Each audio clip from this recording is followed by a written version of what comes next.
These are the Terrans. They're flying their buildings in to set up their base, much as they would in the original StarCraft. Notice the command center here is holding 5 SCVs. This is a special new ability that allows the Terrans to rapidly expand or redeploy on the battlefield. You can see some buildings here that you may recognize. We've got our factory, which allows the Terrans to make a number of powerful vehicle units. We also have our barracks, which the Terrans use to create all of their infantry. You may notice there's some new add-ons attached to these barracks. The first of these add-ons is the Tech Lab. The Terrans use this to purchase high-tech upgrades. The Terrans also have a new add-on called the Reactor, which can be used to give an additional build queue to any building it's attached to. This effectively is doubling the production capacity of this barracks.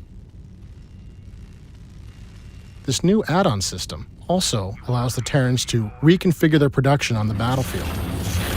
We can lift off this barracks and we can fly this factory into its place. You want a piece of me, boy? And once the factory lands, that factory will gain the benefits of that tech lab, enabling you to build a number of high-tech vehicles and purchase vehicle-related upgrades.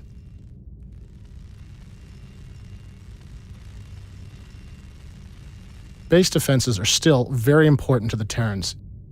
We've got our bunkers, which of course will load up with our infantry. In addition, the Terrans have a new base defense. This is the sensor tower, which the Terrans can upgrade into a radar tower. The regular sensor tower detects enemy cloakers.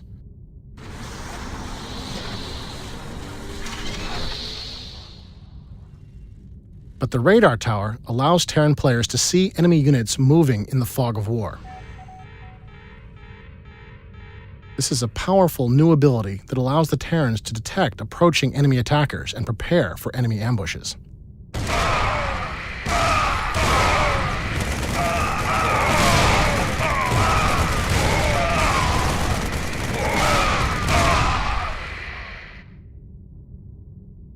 The battlecruiser is back in StarCraft 2. Battlecruisers can be upgraded to have their own special, unique mega weapon.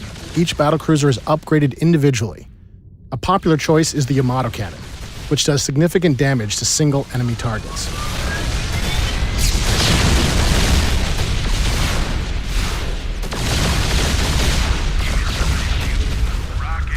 Another powerful choice is the plasma array. This is an area effect attack against enemy ground forces. Now, to deal with these battlecruisers, we'll need to bring in our Vikings. This is a new Terran tactical air fighter. It's armed with 2 powerful missiles that it can use to engage enemy capital ships.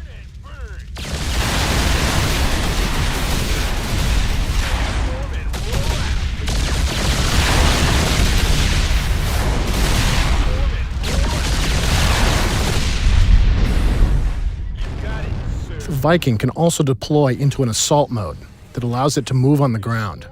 You can imagine all of the different ways that you can use this on the battlefield. Of course, you can use it to avoid incoming enemy aircraft fire. But you can also use this special assault mode to make devastating attacks on enemy bases. We're going to fly north now and look for our enemy base.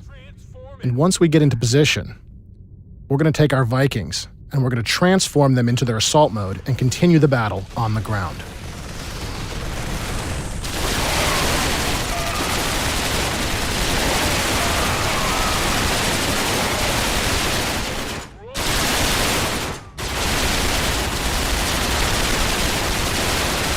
Well, the Viking is a very flexible unit. It does have some drawbacks.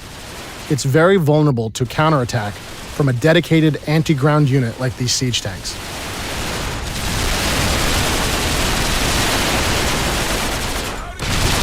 That was simply too much firepower for our Vikings to survive, and we'll be forced to transform into our air mode and move away.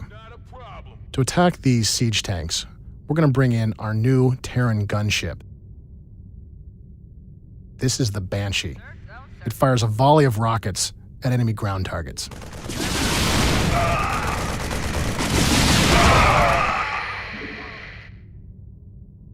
We copy. Sir, don't, sir. We copy.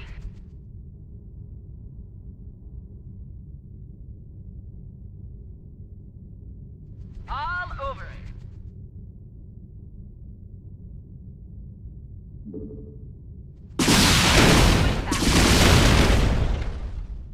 Now, these Banshees are vulnerable to this Marine counterattack, so we're going to cloak our Banshees and engage them with our area effect missiles. Fortunately for us, those Marines have clustered up, which is exactly what you don't want to do against the Banshee.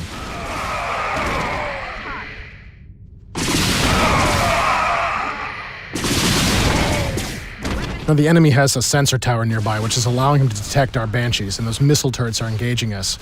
Well, the Banshee is very powerful against ground targets. It's just not tough enough to stand up to those missile turrets, and once again, we're forced to retreat.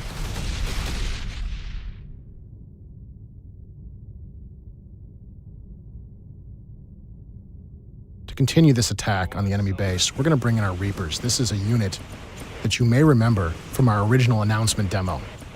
He's got his jump pack, which enables him to traverse this difficult terrain. The Reaper also has a new ability that you haven't seen yet.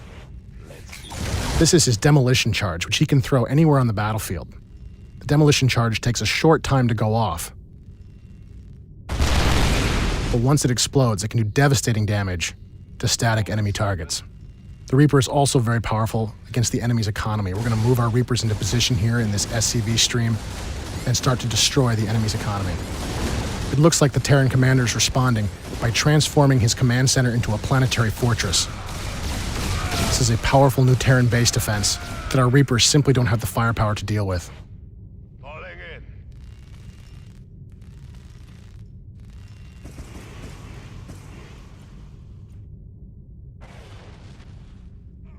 Like many Terran players, we have bases all over the map.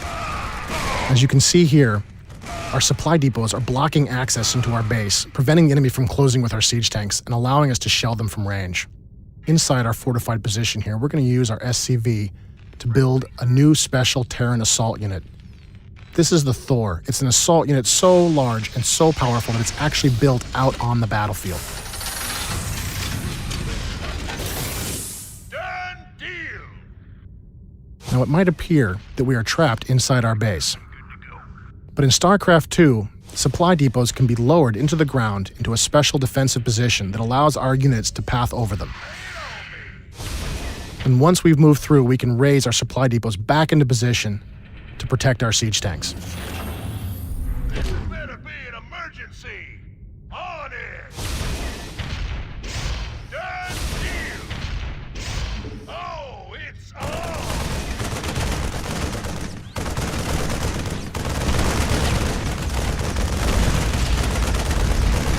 Now, you may notice that the Thor has some additional guns on his back. These special artillery attacks can be used against tough targets like this enemy planetary fortress.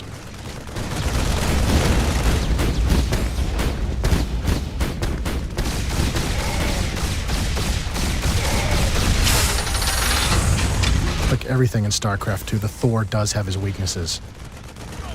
This is the Cobra. This is a small, fast Terran hover tank. It can actually fire on the move, and it uses his powerful railguns to batter through the Thor's thick armor. Notice the Thor turns very slowly. That's as fast as the Thor can actually turn. It makes the Thor very vulnerable to this kind of speedy attacker.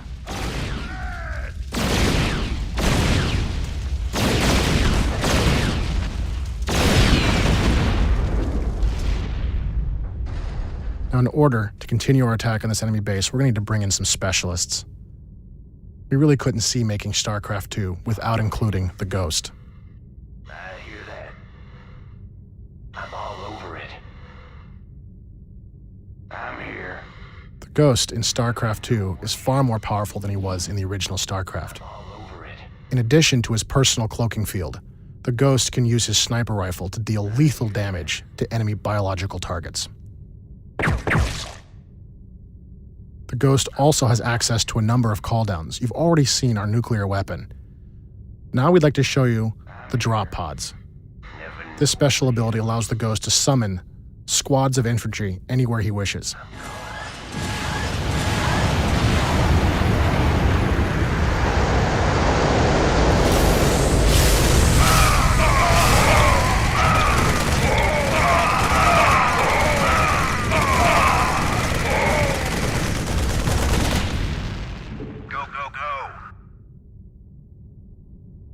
As you can see, the Terrans have a number of new, powerful units and some classic units with some new abilities. All of these add up into a flexible and powerful side that is more than a match for any of their enemies on the battlefields of StarCraft 2.